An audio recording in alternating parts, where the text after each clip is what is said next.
conversion is you have a hunger for the will of God. That is crucial. You cannot build a church if people are not genuinely converted. If you're just collecting people, sometimes I see guys that are trying to pioneer, they're trying to build churches. They have a collection of people, but none of them have a hunger for God's will. So that means they're actually still living as rebels against God. I don't mind coming to church. That is not genuine conversion. In genuine conversion, people want to do the will of God. What does that mean? That means they want to change. Change. Okay, thank you, Julie. Thank you. Sinasabi dyan ni Pastor Greg Mitchell na nung napanood ko ito parang short video lang sa YouTube napadaan, natawag nito ang attention ko. Sabi ni Pastor Greg, isa sa mahalagang kailangang mangyari, lalo na sa mga nagpa-pioneer, tayo po ay nasa pioneering stage. Amen. Kailangan daw mga kapatid, ang mga tao ay talagang tunay na mabago. Kapag ang mga tao ay hindi na tunay na nabago, mahihirapang sumulong, mahihirapang maitayo ang church sa lugar na iyon. Kaya nung nabasa ko yung that's why, sabi ko, Lord, ang kailangan talaga namin, genuinely ma-convert, genuinely ma-transform ang mga umaattend sa Potter's House Pateros. Amen? Yun ang dahilan mga kapatid, why people come and go. Pumapasok sila, amen, pero umaalis din. Kasi walang nababago. Amen po ba? Hallelujah. At yun nga, napapansin ni Pastor Greg, mayroong mga church ngayon, pwedeng sa ating fellowship na sabi doon, they are only collecting people, nangongolekta lang ng tao. Ang gusto lang ay magparami ng bilang sa loob ng church. Pero ang problema, marami pero walang nababago. Sabi ni Pastor Greg doon kanina, amen, kung ganun daw ang sitwasyon, ang ibig sabihin nun, wala pa rin pinagkaiba na yung mga tao kahit sila nasa church, pero kung wala na bago, they are still living rebels against God. Namumuhay pa rin sila na rebelde sa Diyos. Amen po ba? Kaya kailangan talaga mga kapatid ay mabago ang ating buhay. Amen. Ikatlo mga kapatid, may kinalaman ng pagbabagong buhay sa langit at impyerno. Amen po ba? Hindi maaari na ang tao na nanatili sa kasalanan at hindi nabago ang buhay ay mapupunta sa langit pagdating ng araw. Amin po ba? Hindi pwede ang kasalanan sa langit. Mamaya, dadaanan natin ito. At ikaapat, pinapangaral ang pagbabagong buhay dito sa Potter's House Pateros dahil yun ang gusto ng Diyos. Ang tao ay mabago ang buhay. Ulitin ko, yun ang gusto ng Diyos, ang tao ay mabago ang buhay. Can you say amen? Amen. Bakit gusto ng Diyos na mabago ang ating buhay? Dahil yun ang tanda o patunay kung ang tao ay talagang tinanggap ang Panginoong Hesus sa kanyang buhay. Yun ang tanda o patunay kung ang tao ay may tunay na relasyon sa Panginoong Hesus. At pangatlo, yun ang tanda o patunay kung ang tao ay talagang na-born again. Amen? Sabi nga sa 2 Corinthians 5:17, kaya't kung ang sino man ay na kay Kristo, siya'y bagong nilalang. Ang mga lumang bagay ay lumipas na. Tingnan ninyo, ang lahat ay naging bago. Ang ganda ng sinabi sa English, Contemporary English Version, anyone who belongs to Christ is a new person. The past is forgotten and everything is new. Amen? Ngayong umaga mga kapatid, gusto kong makita talaga yung kamay. Tinanggap ko si Jesus sa iyong buhay. Tingnan nyo, walang makataas ng kamay. Kasi nagdududa. Tinanggap ko ba talaga si Jesus? Kasi mga kapatid, isa sa mga tanda patunay na tinanggap mo si Jesus sa iyong buhay, nababago ka. Yun ang sabi ng Bible. Anyone who belongs to Christ is a new person. New! Amen po ba? Amen. At yun ang pinapangaral ng church na ito, ng kapulungang ito. Hindi lang tayo basta yung preach, pangaral, tanggapin mo si Jesus. No. Amen.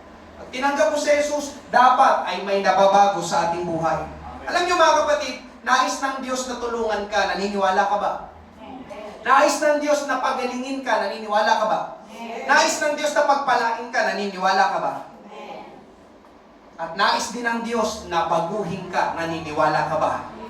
Subalit ito nakakalungkot na nangyayari mga kapatid. Gusto ng tao na siya itulungan ng Diyos. Gusto ng tao na siya ipagalingin ng Diyos. Gusto ng tao na siya ay pagpalain ng Diyos. Pero ayaw ng tao na siya ay pakilamanan ng Diyos. Tama ba? Ayaw ng tao na siya ay baguhin ng Diyos. We only want blessings from God. Lord, just bless me. But if you change me, ayoko. Amen po ba? Kaya siguro alam nyo, ito marahil lang sa dahilan kung bakit marami na pumapasok dito sa church. Pero kapag narinig nilang ganitong pangangaral, ay, ayoko na umatin doon sa Potter's house. Dahil ang gusto ko lang, pagpalain ako ng Panginoon. Pero ayokong pakilamanan ng Diyos at baguhin ng Diyos ang ginagawa ko. Amen po ba? Amen. Subalit ngayong umaga mga kapatid, ito ang gusto ng Diyos. Ulitin ko gusto ng Diyos, mabago tayo ng tunay at lubusan. Mangangaral po ako sa paksang ito, God wants real transformation. Ang Diyos, amen, ay nagnanais o gusto ng Diyos, amen, hallelujah, ng totoong pagbabago, real transformation. Ang magandang balita ngayong umaga mga kapatid, gusto ng Diyos na mabago ang buhay natin at gusto rin ng Diyos na tulungan tayo upang mangyari ang pagbabagong buhay sa atin. Basahin po natin ang ating main text. Isang talata lamang ito, Philippians chapter 1 verse 6. Ako'y panatag sa bagay na ito na ang nagpasimula sa inyo ng mabuting gawa, yung gawa na yun, yung pagbabago sa atin, ay siyang magtatapos nito hanggang sa araw ni Jesucristo, being confident of this very thing, that He who has begun a good work in you will complete it until the day of Jesus Christ. Tayo po'y manalangin, Panginoon. Marami pong salamat sa umagang ito. Mangusap ka, umipo ka ng mga puso, payagan ka namin ngayong umaga, O Diyos, sa nais mong gawin sa aming buhay. Specifically, Panginoon Diyos, ang tunay na mabago ang aming buhay. Lord, tulungan mo ang bawat isa. Sa umagang ito, Panginoon Diyos, isuko namin ang aming sarili, ang aming buhay sa iyo. Ito po ang aming panalangin sa pangalan ni Jesus. Lahat ay magsabi na Amen. Pagpalakpakan natin ang ating Panginoon. Praise God. Una, pag-usapan natin mga kapatid, the real transformation. Amen. Totoong pagbabago. Real transformation. Kapag ang usapin ay pagbabago o pagbabagong buhay, ang paraan na pinupuntahan ng tao ay panlabas na pamamaraan. Halimbawa, mga kapatid, may mga nag-iisip ng ganito, para mabago ang tao, kailangan niyang mag-iba daw ng paaralan. Para mabago ang tao, kailangan niyang lumipat ng trabaho. Para mabago ang tao, kailangan niyang ipasok sa rehabilitation center. Para mabago ang tao, kailangan niyang umanib sa isang relihiyon. Pero sa kabilang banda, pwede, amen, subalit ang mga ganong pamamaraan, mga kapatid, ay hindi tumatagal at pwedeng mauwi lang sa kabiguan. Meron ba kayong mga kakilala na ilang beses nang pinasok sa rehabilitation center o ilang taon sa kulungan, pero paglabas nila doon, gagawin na naman nila ang dahilan ng kanilang pagkakakulong? May kakilala po ba kayong ganon? Amen? Nung ako ay nasa Mandaluyong pa, yung aking lugar na kinalakihan doon, ang mga tao doon, amen, hallelujah, parang ginagawang bakasyunan lang ang kulungan. Piruin mo, 5 years, 6 years, 7 years, 8 years, may umaabot pa ng 10 taon. Amen. Tapos magugulat na lang ako, syempre, wala naman akong kaalaman paminsan sa buhay nila. Magugulat na lang ako na makikita ko ulit yung tao na yun na nasa tapat na ng tindahan namin. Kasi may sari-sari store doon, sila papa, sila mama, ako yung tagabantay. Isa pagbibili, nagugulat ako. Siya na to ngayon lang kita ulit nakita Tapos biglang mahiya siya, bubulong. Hindi, kalalabas ko lang. Ganun ba? Ilang taon ka? 5 taon din. Buti pa sila, no? Amen. May bakasyon. Pero mga kapatid, amen. Hallelujah. Alam nyo, makalipas lang ang ilang linggo, mula nang lumaya sila, balik na naman sila sa dati nilang gawain. Karamihan, doon sa lugar namin, talamak kasi ang pagtutulak ng droga. Oo, halos yung mga, ilan din sa mga kababata ko, kalaro ko ng text, ng pogs, yun yung kanilang pinasok doon. Amen. Pagtulak ng droga, kukulong. Amen. Yun nga, paglabas nila, makalipas tayo ng linggo, huminga lang siguro, okay na ulit, laya na ako. Amen? Balik na naman sa kanilang so, hindi talaga nabago. Amen po ba? Kaya mga kapatid, ang anumang programa ng tao, tulad ng rehabilitation center, kulungan, ito yung mga panlabas na pamamaraan para mabago ang tao ng lubusan, ay maliit ang porsyento na mabisa para mabago ang tao. Ulitin ko, pwede. Sige, di ba? Ipapasok sa rehabilitation, sige. Kung talagang kailangan ikulong na, sige. Pero mga kapatid, napansin ko lang maliit ang porsyento, amen, na mabisa ang mga ganong pamamaraan para ang tao ay talagang mabago. Amin po ba? Amen. Anong ibig sabihin nun? Hindi panlabas na pamamaraan ang kailangan ng tao. Hindi panlabas na itsura ng tao ang kailangang mabago. Kundi ang kailangang mabago, amen, ay yung nasa loob. Ulitin ko, ang kailangang mabago ay yung nasa loob. Amen? Amen. Tingnan nyo ang sabi, Philippians 1:6, being confident of this very thing, that God, who has begun a good work in you, will complete it until the day of Jesus Christ. Ang sabi ay, in you. Napansin nyo ba in you? Ibig sabihin nun, inside you. Inside us. Dahil dito sa loob natin, amen, sabi dito sa loob natin, gumagawa ang Panginoon. In you. Bakit sa loob, Pastor? Because the real issue is on the inside. Sabi nga dyan sa inyong harapan, the real problem is on the inside. Ang totoong problema ay nasa loob ng tao. Therefore, inside is where change or transformation has to happen. Sa mga tuwid, sa loob dapat mangyari ang pagbabago. Amen po ba? Sa loob. Anong meron sa loob natin, mga kapatid? Amen? Ang nasa loob natin ay ang puso.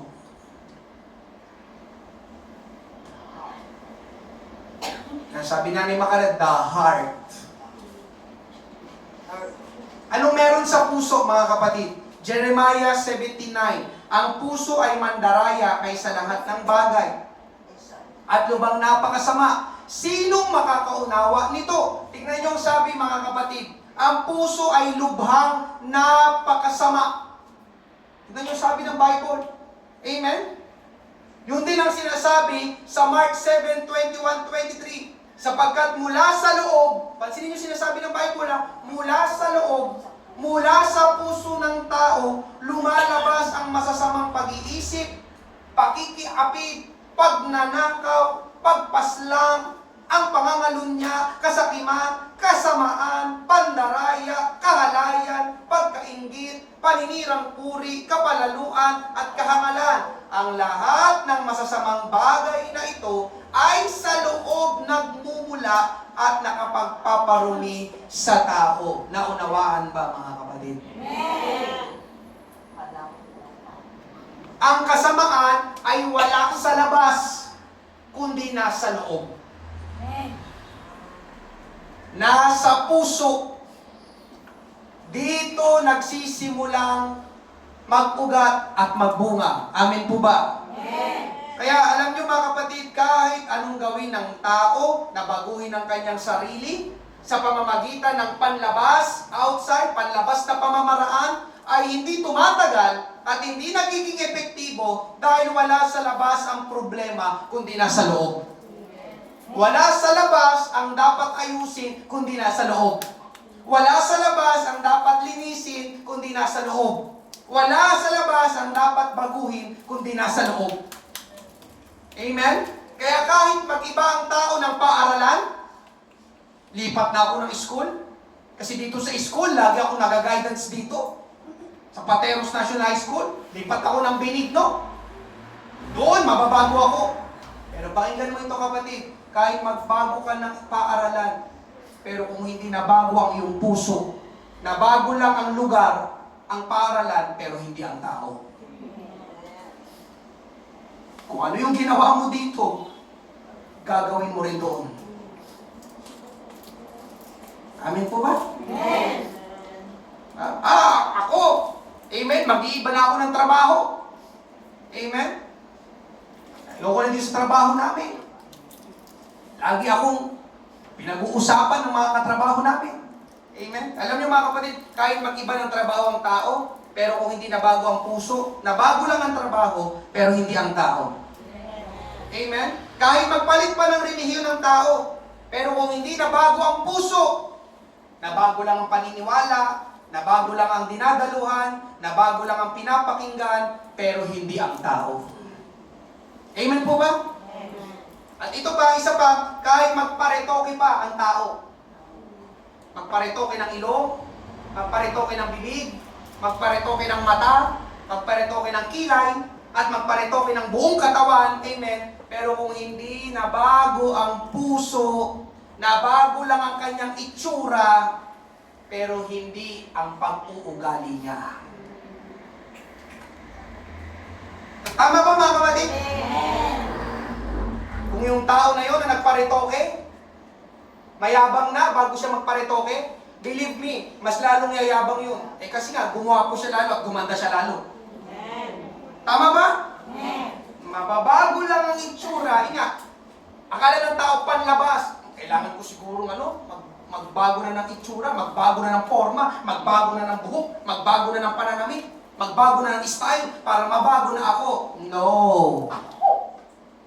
Kahit anong gawin natin pagbabago sa panlabas, pero kung hindi nababago ang nasa loob, walang pagbabagong mangyayari. Can you say amen? Amen. Mga kapatid, ngayong umaga, amen, ituro mo ang iyong puso.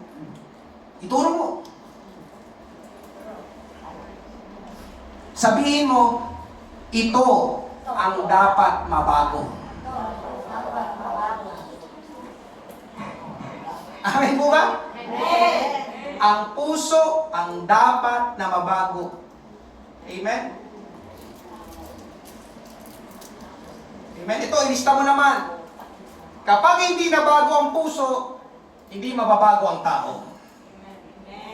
Ulitin ko, kapag hindi nabago ang puso, ang takbo ng puso, amen, hindi mababago ang tao. Dahil ang puso, mga kapatid, ang pinakakaibuturan, o pinakasentro, o pinakaluklukan ng pagkatao ng tao. Puso, ito tayo. Kung anong nilalaman nito, yun ka. Kung anong yung puso, yun ka. Kung sino ang yung puso, yun ka. Kapag marumi ito, magiging marumi ka. Pero kapag matuwid ang yung puso, lalakad ka ng matuwid. Amen po ba? Mga kapatid, kung ano ang ating puso, yun ang ating pagkatao. Proverbs 27:19, kung paano ang mukha ng tao ay naaalinaw sa tubig, ang pagkatao naman ay makikita sa iyong puso. Saktong-sakto yung Bible, ano? Kung paano tumitingin ka sa tubig, di ba yung tubig, parang nananalamin? Nakikita mo yung sarili mo, di ba? Since yung tumayo ka sa dagat, sa ilog, di ba? Nagre-reflect yung sarili mo. Ako yun na. Amen. Mga kapatid, sabi ng Bible, parang gano'n ang puso. Kapag tinitignan ng puso, ikaw din ang nagre-reflect doon. Kaya ang puso, ang pinakakaibuturan, amen, ang pinakaluklukan ng pagkatao ng tao. Kaya ngayong umaga, mga kapatid, hallelujah, marahil nagtatanong ka, so ngayon, pastor, anong kailangan ng tao para mabago siya? Natanong mo na ba yun? Anong kailangan ng tao para mabago siya? Ang kailangan ng tao, mga kapatid, amen, ay himala ng Diyos. Ulitin ko, ang kailangan ng tao para siya'y mabago, himala ng Diyos. Amen po ba? Amen. Ang kailangan ng tao para siya'y mabago ay kapangyarihan ng Diyos. Amen po ba? Amen. Pastor, bakit ganon? Kasi mga kapatid, ang sagot, hindi basta-basta mababago, amen, ng anumang programa ng tao na pinag-usapan na nga natin kanina, kahit pa ata yung mga nakakulong, ibartulina mo, bugbugin mo, hindi yung basta-basta magbabago. Amen po ba? Amen. Hindi. Kahit pahirapan mo sa loob, amen, magbabago lang yung kanilang yung kanilang panlabas. Kasi ngayon, para silang maamo, syempre nakakulong. Diba sa mga rehabilitation center, nagiging mabait sila doon, pero paglabas ng mga kapatid, believe me, amen? Balik na naman yun sa dati nilang buhay. Can you say amen? Yes! Mga kapatid, hindi basta-basta mababago ng anumang programa ng tao ang puso ng tao. Amen? Mga kapatid, ang Diyos ang totoong makagagawa nun. Ulitin ko, ang Diyos ang totoong makagagawa nun. Kaya ang sabi ng Panginoon kay Nicodemo, na ipinangaral ko na rin, John chapter 3 verse 3, sumagot sa kanya si Jesus, katotohanang sinasabi ko sa iyo, malibang ang isang tao ay ipanganak na muli, ay hindi niya makikita ang kaharian ng Diyos. Sinasabi dito ni Jesus sa isang napakabait, napakabuting tao na walang sinabing masama ang Bible sa kanya, pero sinabi pa rin ng Panginoong Hesus sa kanya, Nicodemo, you must be born again. Nicodemo, alam ko, leader ka ng simbahan, ginagalang ka ng mga tao, maganda ang iyong reputasyon sa harapan ng mga tao, pero Nicodemo, hindi yan sapat. Kailangan mo ma-born again, at kasama ng pagiging born again, kailangan mong mabago ang iyong buhay. Amen po ba? Amen. At sinasabi dito mga kapatid na ang born again experience hindi kayang gawin ng tao. Ang born again experience ay hindi galing sa karunungan at formula ng tao. Ang born again experience ay kagagawa ng Diyos. Himala ng Diyos. Amen po ba? Kaya di ba pansinin nyo, Pastor, ano ba yung himala? Kaya pansin nyo mga kapatid, hindi makapaniwala ang ibang tao o yung mga taong kakilala mo nang nabago talaga ang buhay mo. Tama ba?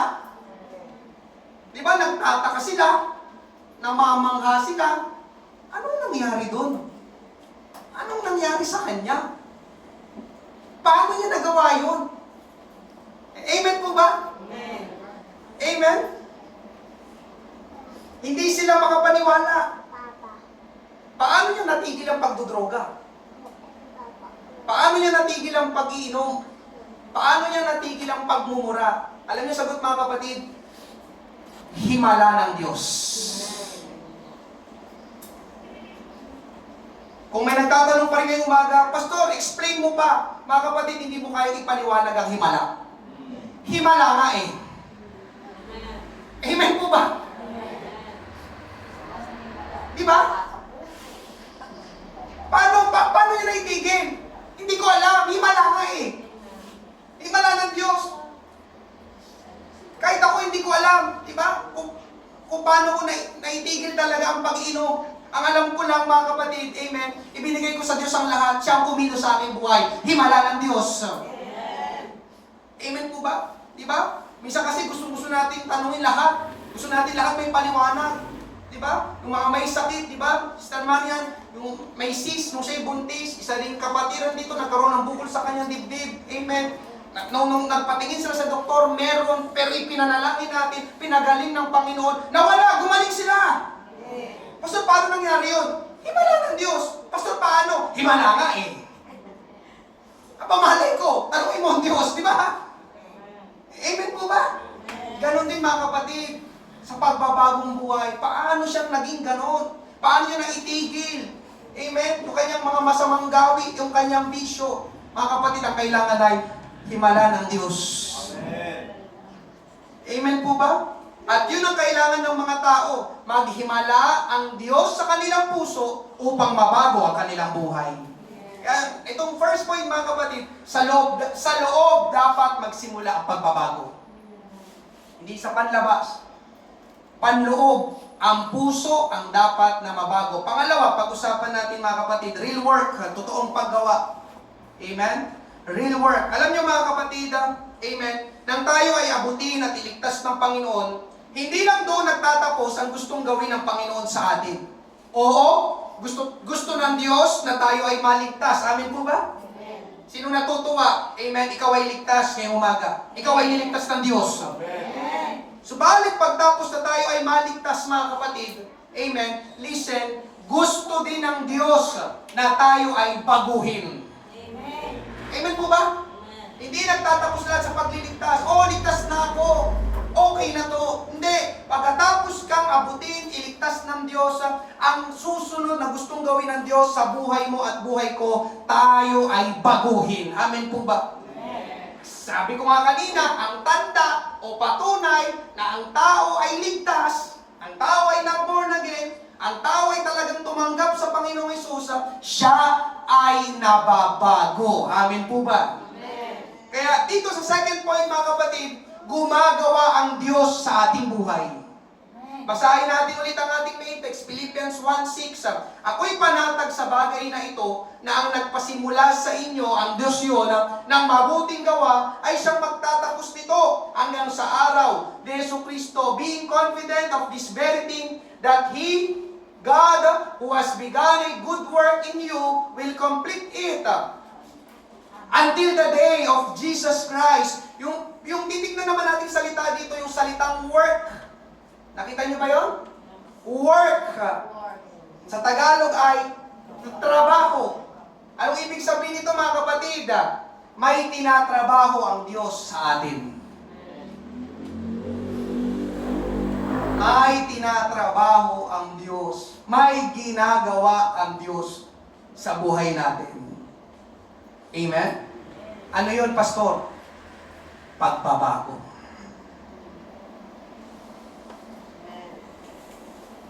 Hindi lang gusto ng Diyos na maligtas ka, makapakinig ka ng salita ng Diyos, ang isa sa gustong gawin ng Diyos sa iyo, ikaw na nakaupo dyan, mabago ang iyong buhay. Amen po ba? Amen? Pastor, bakit tayo gustong baguhin ng Panginoon? Bakit tayo binabago? Ang sagot mga kapatid, dahil nais ng Diyos, amen, na maging kamukha natin ang Panginoong Hesus. Romans 8:29, sapagkat ang mga nakilala niya ng una pa, ay itinalaga naman niya na maging katulad sa larawan ng kanyang anak. Amen? Yun yung titigan natin salita. Katulad sa larawan ng kanyang anak, capital A yung anak, which means the Son of God, Jesus Christ. Amen? Maging katulad sa larawan. O ang ibig sabihin nito mga kapatid, maging kamukha ng kanyang anak, maging kamukha ni Jesus Christ. Pero hindi ito yung magpapatubo ka ng balbas. Hindi rin ito yung magpapahaba ka ng buhok. Kundi ang sinasabi dito mga kapatid ay maging kamukha natin sa pamumuhay at sa pag-uugali ang Panginoong Hesus. Amen po ba? Maging katulad sa larawan, maging kamukha mo sa pamumuhay, uri ng buhay, at sa pag-uugali, pati sa mga salitang sinasabi ang ating Panginoong Hesus. Iyon ang gusto ng Diyos. Bakit siya tumatrabaho, gumagawa sa buhay natin? Amen po ba? Yun ang isa sa layunin ng isang Kristiyano habang siya'y nabubuhay. Pakinggan mo ito, ulitin ko. Isa sa layunin ng isang Kristiyano habang siya'y nabubuhay, maging kamukha ng Panginoong Hesus.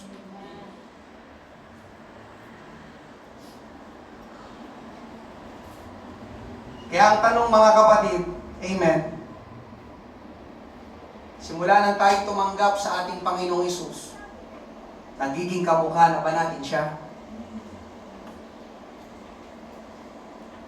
Amen? Di ba nga mga kapatid, amen, ang tawag sa atin ay Christian. Tama ba? Sinong Christian ngayong umaga? Gusto ko makita yung kamay. Christian. Di ba? Sinasabi mo, Christian ako, Kristiyano ako. Tama ba? Di ba? Anong ibig sabihin ng pastor? Dala-dala mo ang pangalan ng Panginoon. Christian, Christ, Jesus Christ. Amen po ba? Dala-dala mo ang pangalan ng Panginoon. Nire-represent mo ang Panginoon. At kung nire-represent mo ang Panginoon, dapat katulad o kamukha mo ang Panginoon sa pamumuhay at pag-uugali. Yun ang ibig sabihin ng maging Kristiyano. Amen po ba? Amen. Pastor, parang hirap naman ata nun. Posible ba yun? Kapatid, oo naman. Yun ay posible sa tulong ng Diyos. Amen. Kaya nga ang second point ay real work. Totoong paggawa. Totoong gumagawa ang Diyos sa atin. Dahil gusto tayong baguhin ang ating Panginoon. At may dalawang paraan na ginagawa ang Diyos para baguhin tayo. Una, God is transforming us by removing. Binabago tayo ng Diyos sa pamamagitan ng pag-aalis. Amen? Hallelujah! Pakinggan mo ito, kapatid.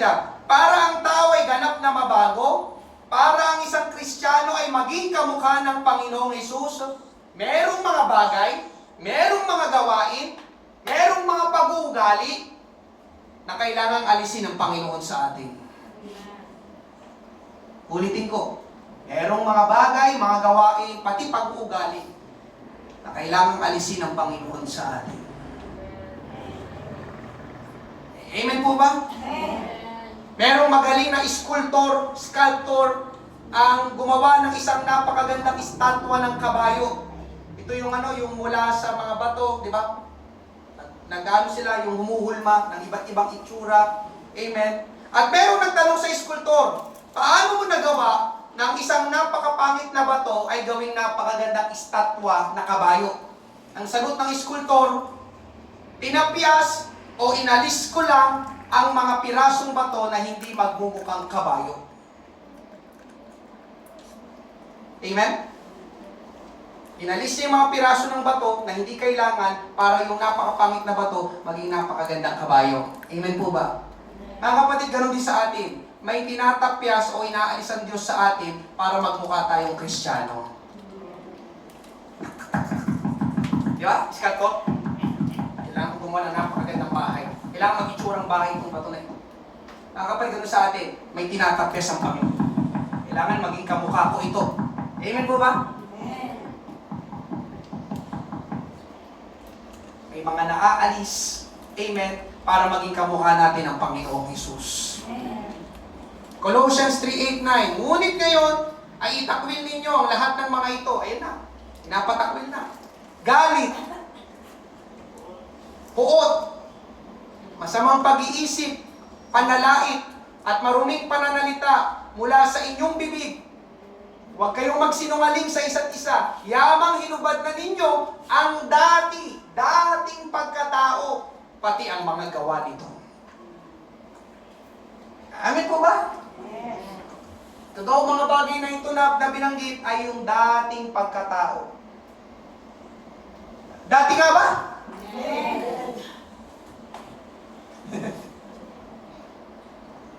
Ephesians 4:22-24. Alisin ninyo. O ayun, alisin naman ito. Ang dating paraan ng inyong pamumuhay. Ako nagsabi. Ang dating pagkatao. Ito rin nasabi ng Bible. Na pinasama sa pamamagitan ng mapandayang pagnanasa at magbago sa espiritu ng inyong pag-iisip at kayo'y magbihis ng bagong pagkatao na nilalang ayon sa wangis ng Diyos. Yun ay wangis ng Diyos. Kamukha ng Diyos. Sa katwiran at kabanalan ng katotohanan. Nabasa natin mga kapatid, merong mga bagay at gawain, pati pag-ugali, na gusto ng Diyos alisin natin o gustong alisin ng Diyos sa atin. Amen po ba? Bakit? Bakit, pastor? Dahil yung mga bagay, mga gawain, pati yung pag-ugali na yon, hindi sa Diyos. Dahil yung mga bagay, mga gawain, pag-ugali na yon, ay hindi natin nagiging kamukha ang ating Panginoon na si Jesus. Amen po ba? Ang sabi doon sa una kanina, binasa natin, galit. Sino po sa inyo ang laging galit? Kapatid, hindi ako nagsabi, sabi ng Bible, itakwil ninyo. Amen po ba? Ako ba nagsabi o ang Bible? Amen? Maruming pananalita. Ano yung maruming pananalita? Kasama na dito yung pakikichismisan, pagmumura. Amin po ba? Sabi, itakwil. Sabi po, dating paraan ng inyong pamumuhay. Kilala natin kung sino tayo dati. Ako noon ay nga, manginginom kasama yung mga classmate ko. Amen? Pero gustong alisin yun ng Panginoon. Amin po ba? Sabi, alisin ang dating paraan. Kayo'y magbihis ng bagong pagkatao. Amen po ba? Bakit yung pinapaalis mga kapatid? Kasi nga, hindi mo doon nagiging kabuha ang ating Panginoong Hesus. Sa mga magagalitin dito, hindi magagalitin ang ating Panginoon. Amin po ba? Ay, tingnan mo yung mukha mo, di ba ba nagagalit ka? Ganyan ba yung mukha ng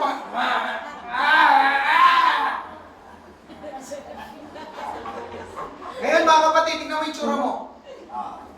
Kanino kamukha yun? Nako, di ba? Kung hindi si Jesus ang naging kamukha mo, kanino? Sino yun? Di ba mga kapatid? Bakit may inaalis, may tinatapos ang Panginoon? Kasi yung mga bagay na nasa atin ngayon, amen, hindi yan ang gusto ng Panginoon. Sabi niya, anak, hindi ako yan eh. Hindi ako ang ginagaya mo. Hindi ako nagiging kamukha mo. Anak, alisin mo yung bisyo mo. Dahil hindi naman nagbibisyo si Jesus. Amen po ba? At tinigil ko yung pag-inom. Naku, pag-inom ko, hindi ko nagiging kamukha si Jesus. Yung pagdodroga ko, hindi ko nagiging kamukha. Yung pagsisinungaling ko, hindi yung si Jesus. Amen po ba? Ang sabi ng Bible, alisin. God is transforming us by removing. Binabago tayo ng Diyos sa pamamagitan ng pag-aalis. Amen po ba? Tingnan nyo mga kapatid, kung hindi mahalaga itong ating mga binasa, mga kapatid, itong pag-aalis, itong pagtatakwin, itong paghubad ng dating pagkatao, amen, hindi na sana ito isinulat sa Bible. Tama po ba? Pero isinulat sa Bible, salita ng Diyos. Bakit? Dahil gusto ng Diyos talaga na mabago tayo. Amen? Pero isang babae sa Bible na siya ay nahuli ng pangangalunya. Dinala siya sa Panginoong Hesus para subukin ng Panginoon kung anong dapat na gawin doon sa babae. Pero ang nakakamangha sa Panginoon, hindi hinatulan ni Jesus yung babae. Hindi rin niya pinagalitan. Amen? Pero merong sinabi ang Panginoon doon sa babae, amen, na dapat niyang gawin. Basahin natin, John 8:10-11. Tumayo si Jesus at sinabi sa kanya, babae, nasaan sila? Wala na bang ni isang umatol sa iyo? At sinabi niya, walang sino man, Panginoon. Sinabi ni Jesus, hindi rin kita hinahatulan. Umayo ka na, at mula ngayon, huwag ka nang magkasala.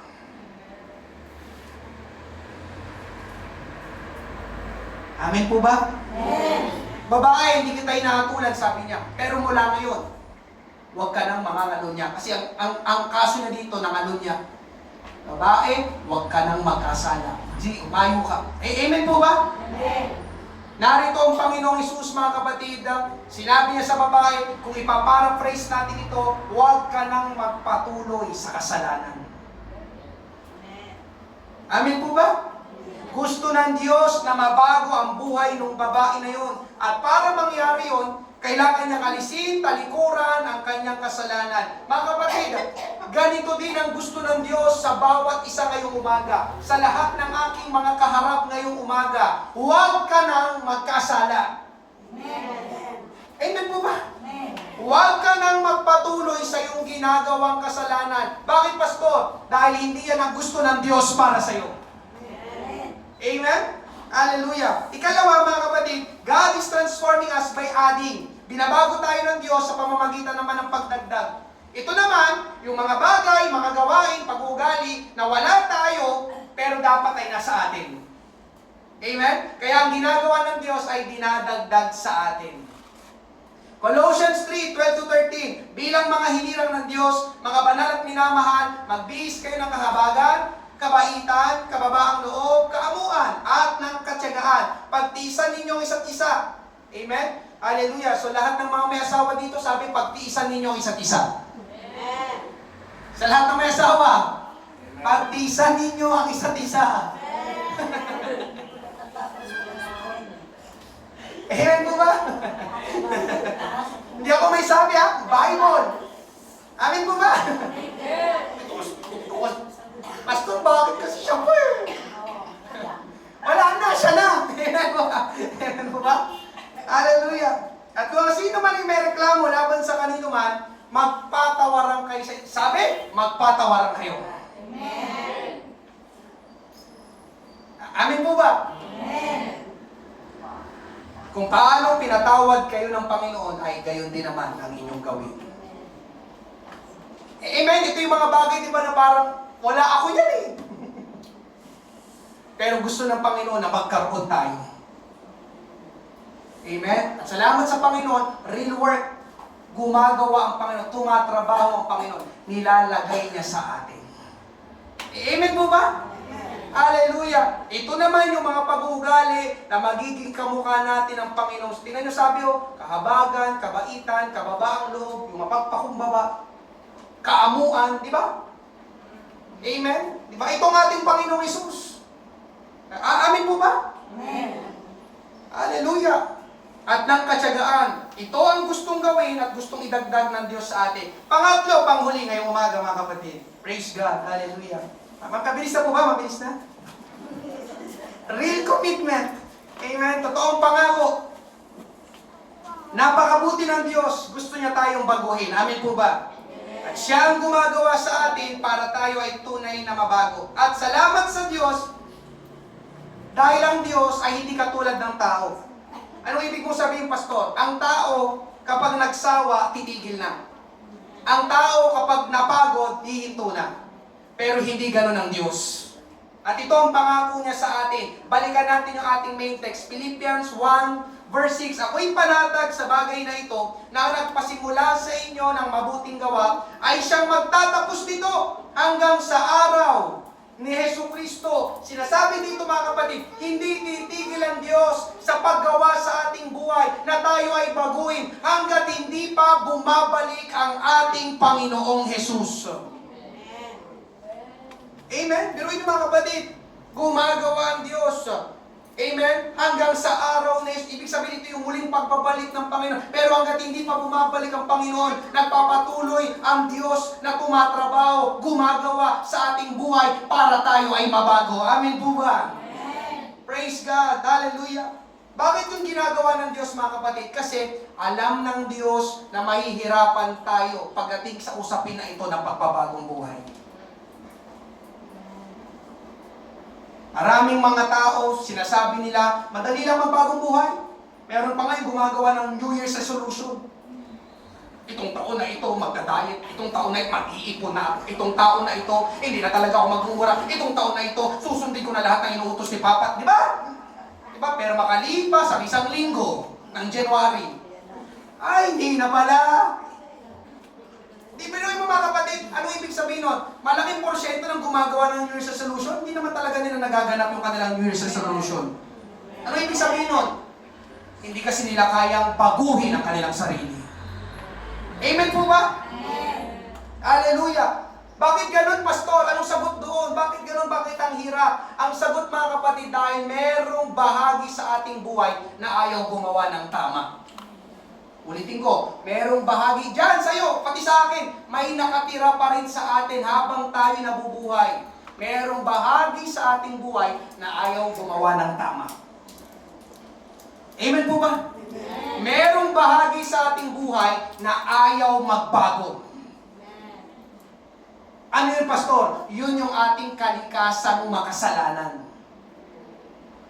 Amen po ba? Habang tayo buhay pa, tayo ay nasa ano pa rin, yung ating sinful nature.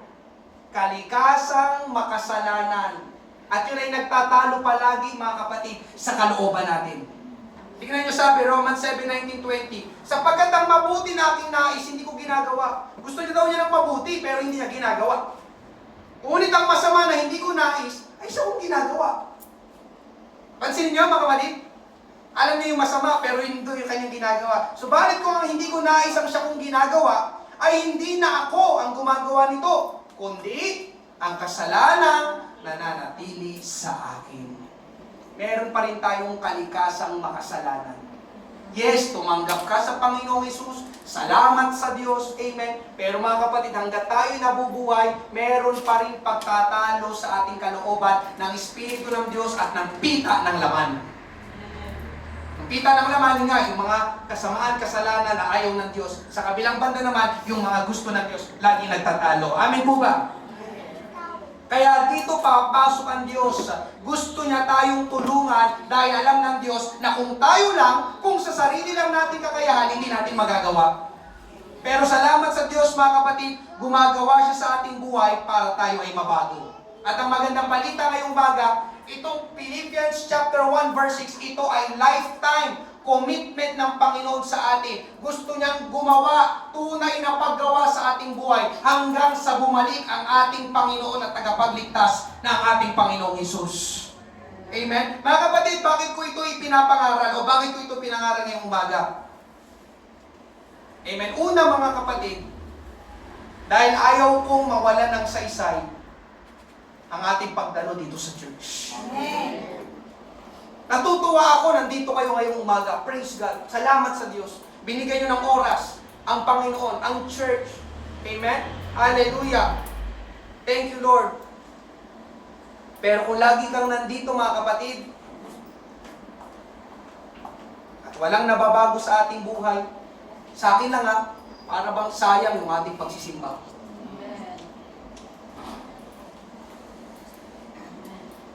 Tama ba? Parang sayang yung oras.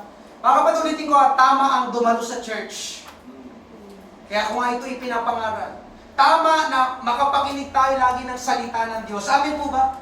Pero ang tanong ko, mga kapatid, yung anong nangyayari sa ating pagdalo, anong nangyayari sa pinapakinggan nating salita ng Diyos? Amin po ba?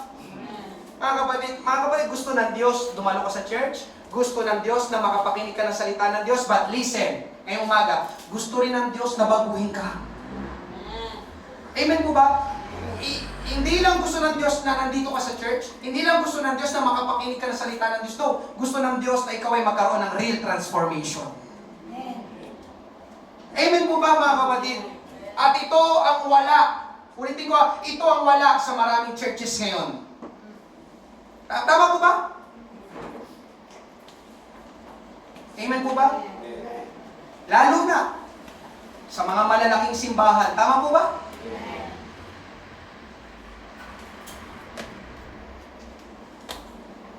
Kaya siguro marami ayaw matin ng church. Ayaw kasing magpabago ng buhay. Meron naman, mga kapatid, tulad sa mga malalaking simbahan, sa mga yung simbahan na pinanggalingan natin, di ba? Okay lang sa kanila yung umaten lang. Tama ba? Pero paglabas nila, wala naman talagang nabago. Wala naman talagang nangyari. Tama po ba, mga kapatid? Amen. Hallelujah. Ako'y naniniwala, mga kapatid, hindi nalulugod ang Diyos sa ganon. Dahil ang gusto ng Diyos, mabago ang buhay ng tao. Ikalawa, mga kapatid, kung bakit ko ito ipinapangaral o ipinangaral ngayong umaga. So, bakit mo ipinapangaral ngayong umaga na dapat tayo mabago? Dahil darating ang araw na lahat tayo haharap sa Diyos. Amen po ba? Mga kapatid, sa ayaw at sa gusto mo, haharap tayo lahat sa Diyos. Amen po ba? Sa ayaw at sa gusto mo, may katapusan ng buhay dito sa mundo. Pero yun, itong mga nakarang araw, di ba? Ang sunod na balita, puro patay. Tama ba? Namatay yung dalawang di ba? Yung mga kabats nyo, na artista, sorry mo, kabats, kasi pastor talaga. At least kabats na lang yung nabanggit ko, di ba? Kabats na lang, di ba? Kasi, hindi Hindi ko na kasi na naabutan. Kaya hindi ko na, narinig ko lang, di ba? Namatay. Tapos yung isa, di ba? Yung magaling na singer na lalaki, patay na rin. At yun nga, mga kapatid, di ba? Pati ang leader ng simbahan katoliko, di ba? May katapusan dito, di ba? May katapusan ng buhay dito. Pero mga kapatid, bakit ko ito pinangaral ngayong umaga? Sabi ko kayo sa introduction, hindi pwede, amen, ang dating pagkatao sa langit. Amen po ba? Amen. Hindi pwede mga kapatid, ang ating dating pagkatao sa langit. Amen? O, listen, o, ito, seryoso mga kapatid. Amen? Walang kasalanan na papasok sa langit. Wala. Kaya gusto tayong baguhin ng Diyos. Alam mo yung, kung bakit ginagawa ito ng Diyos? Bakit niya tayo pinabago? Hinahanda niya tayo para sa langit. Amen po ba? Kaya may tinatakpe siya sa atin, may inaalis siya. Dahil gusto ng Diyos, haharap tayo sa Kanya, yun nga, kamukha natin ang Kanyang anak na si Jesus. Amen po ba mga kapatid? Itong nakakalungkot ngayon, mga kapatid, listen, itong nakakalungkot ngayon, maraming tao, kapag tinanong mo, kapag sila'y namatay, gusto nilang pumunta sa langit. Actually, lahat naman ng tao gusto pumunta sa langit. Eh. Tama po ba? Kaya lang itong problema. Yung kanilang mga ginagawa, yung kanilang pamumuhay, hindi pang langit. Tama po ba ako? Gusto ko pumunta sa langit.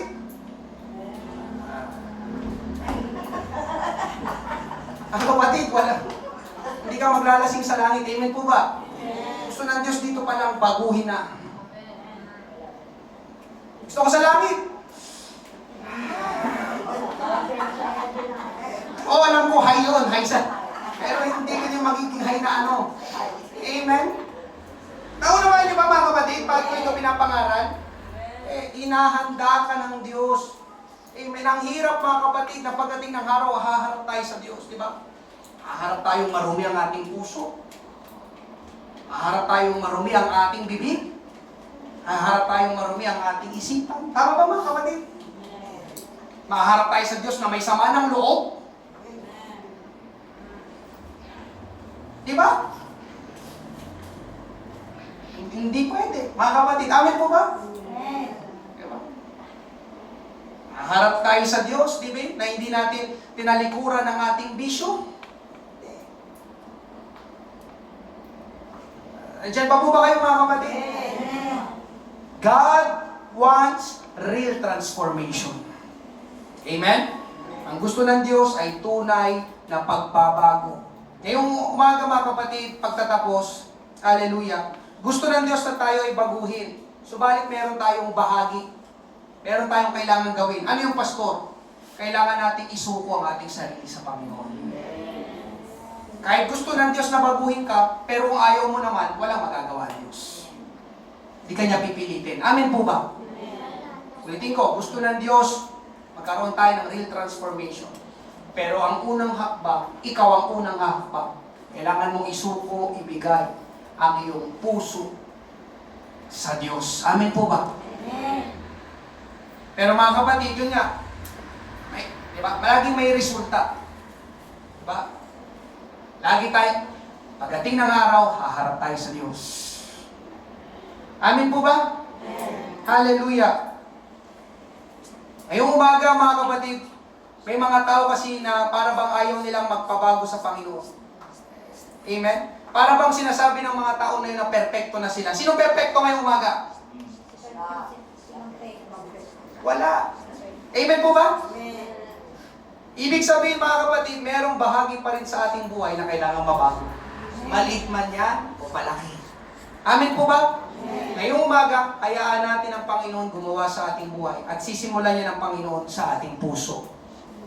Panguling verse, Proverbs 23:26, anak ko, ang puso mo sa akin ay ibigay. Praise God. At magmasid ang iyong mga mata sa aking mga daan. Mga palatuntunan ng Diyos. Anak ko, ang puso mo sa akin ibigay. Tingnan mo, ang sabi ng Diyos, ikaw ang magbibigay, hindi niya sa pilitang kukunin. Ibig sabihin, ikaw muna ang magsusuko sa ating Panginoon. Bakit puso? Dahil nga dito ang problema. Kaya ito ang kailangan isuko. Ngayong umaga mga kapatid, altar call tayo. Hallelujah. Dinais ng Diyos na manatili kang ganyan. Amen. Dinais ng Diyos na manatili ka sa iyong kasalukuyang mga ginagawa. Sa iyong uri ng buhay. Sa iyong mga pag-uugali. Sa iyong mga sinasabi. Sa iyong mga iniisip. Hayaan mo ang Diyos kumilos sa iyo. Nais ng Diyos na lalabas ka sa lugar na ito. Ikaw ay binago ng ating Panginoon. Nais ng Diyos na tayo ay lalabas. Haharap sa mga tao. Nakamukha natin ang ating Panginoon na tagapagligtas, si Jesus Christ. Ang makikita ng tao sa atin, ang Panginoon na ating tinanggap, ang Panginoon na ating sinasamba, ang Panginoon na ating pinaglilingkuran. Yun ang gustong gawin ng Diyos ngayong umaga. Hallelujah. Thank you, Lord. Ngayong umaga, tayo ay mag-altar call.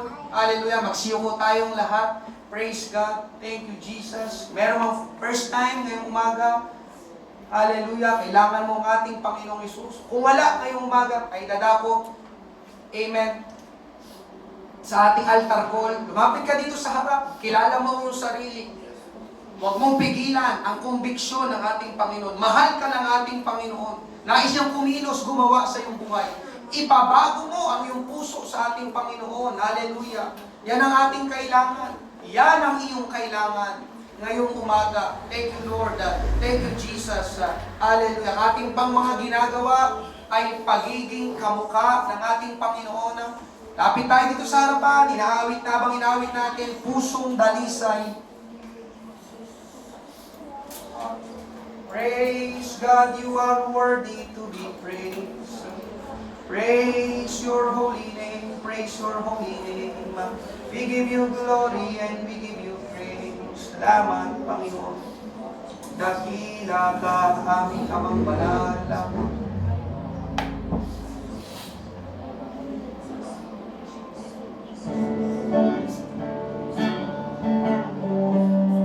Yes, Lord, touch every heart. Panginoon, maraming po salamat.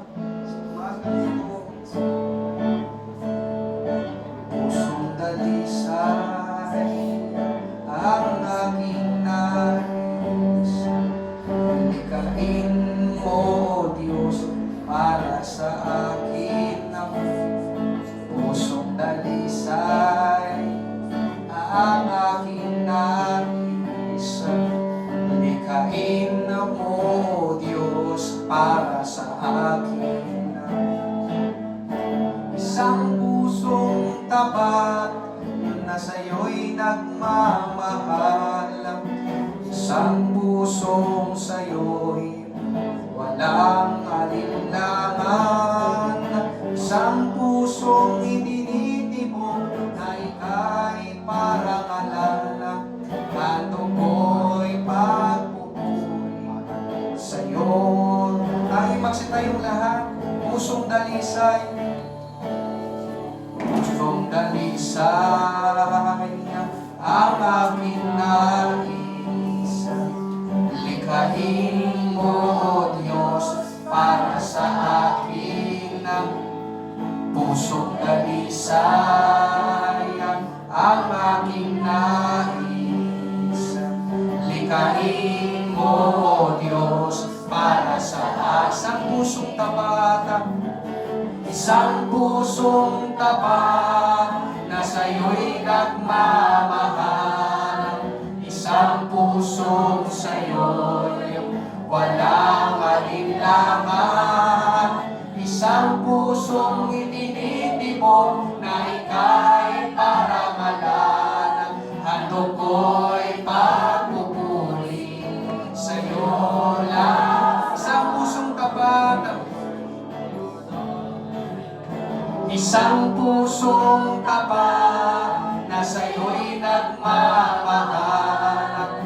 Isang pusong sa'yo'y walang alinlangan. Isang pusong itinitibok na ika'y parangalan. Ano ko'y pagpupuri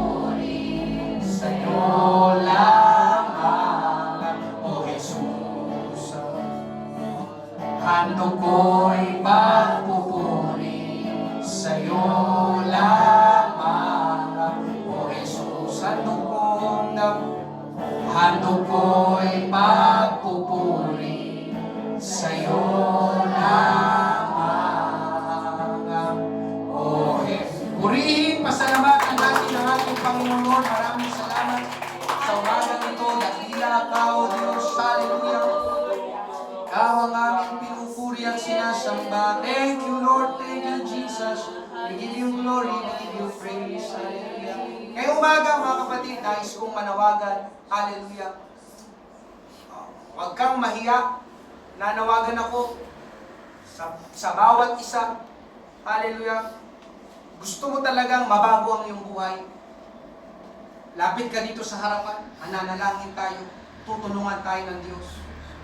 Hindi lang 80%, hindi lang 90%, kundi 100% real transformation ang gusto ng Diyos sa ating buhay. Amen. Lapit ka dito sa harapan, mananalangin tayo. Hallelujah.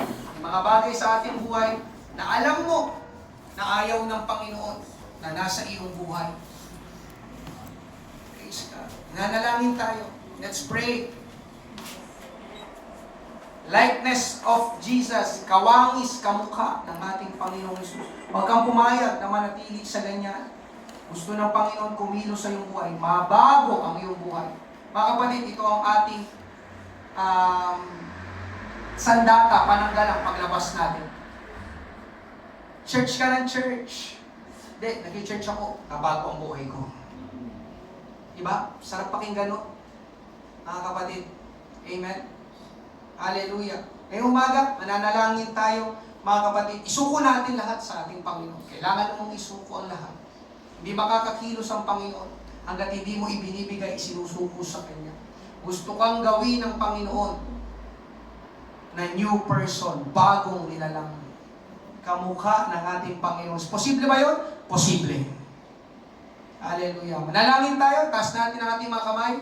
Hallelujah. Let's pray. Thank you, Jesus. Panginoon Diyos, marami pong salamat sa umagang ito. Narito, Panginoon, ang aking mga kapatiran, O Diyos, sa Pater's House, Pateros, mga magulangin, O Diyos. Hallelujah. Ama ng tahanan, mga kabataan, Panginoon Diyos, sa umagang ito, Lord God, aming inaangkin, Panginoon Diyos, ang pagkilos mo sa mga nanay, O Diyos. Hallelujah. Sa ama ng tahanan, Panginoon Diyos. Lord, kumilos ka sa kanilang buhay. Maunawaan nila, Panginoon, ang nais mong gawin na tunay na pagbabago sa kanilang buhay. Hindi lamang kami, O Diyos, dumalo sa church. Hindi lamang kami, Panginoon, makapakinig ng iyong salita. Kundi, O Diyos, ibinibigay namin ang aming buong sarili, ang aming buong puso sa iyo, Panginoon. Ikaw ang kumilos. Ikaw ang magbago nito, Panginoon Diyos. Nang makita na ng mga tao sa labas sa amin ay walang iba, kundi ikaw, Panginoong Isus, magkaroon kami, Panginoon Diyos, hallelujah, ng magandang patotoo, Panginoon Diyos, ng testimony, Panginoon, sa harapan ng mga tao, Panginoon Diyos. Huwag kaming pumayag sa aming kasalukuyang kalagayan, sa aming lumang pagkatao, Panginoon Diyos, kundi ang nais mo, Panginoon Diyos, kami ay maging mga bagong tao, mga bagong nilalang na nilikha ayon sa iyong wangis, Panginoong Hesus. Marami pong salamat sa ginawa mo sa umagang ito. Lalabas kami sa lugar na ito, Panginoong Diyos. Tunay na may ginawa ka sa aming buhay at ikaw ang magpapatuloy na gagawa pa rin sa aming buhay. Maraming salamat, Panginoon. Hallelujah, sa ginawa mo ngayong umaga. Ito po ang aming panalangin. Ihanda mo kami, O Diyos. Hallelujah, aming sarili. O Diyos, na darating ang araw, kami ay haharap sa iyo, Panginoon. Hallelujah. Gawin mo kami, O Diyos, na mga makalangit na nilalang, Panginoon. Hallelujah. Na makakapasok ka sa iyong kaharian, sa buhay na walang hanggan. Ito po ang aming panalangin. Sa pangalan ni Jesus, lahat ay magsabi ng Amen. Praise God. Palakpakan natin ang ating Panginoon. Thank you, Lord. Maraming salamat po sa bawat isa. Amen. Ingat po tayo pag-uwi. At muli, nag-i-invite po kami sa Thursday, May 1. Wala pong pasok, lalo na sa mga estudyante. Amen. Hallelujah. Makita-kita tayo sa ating midweek service. Pagpalain tayo ng ating Panginoon.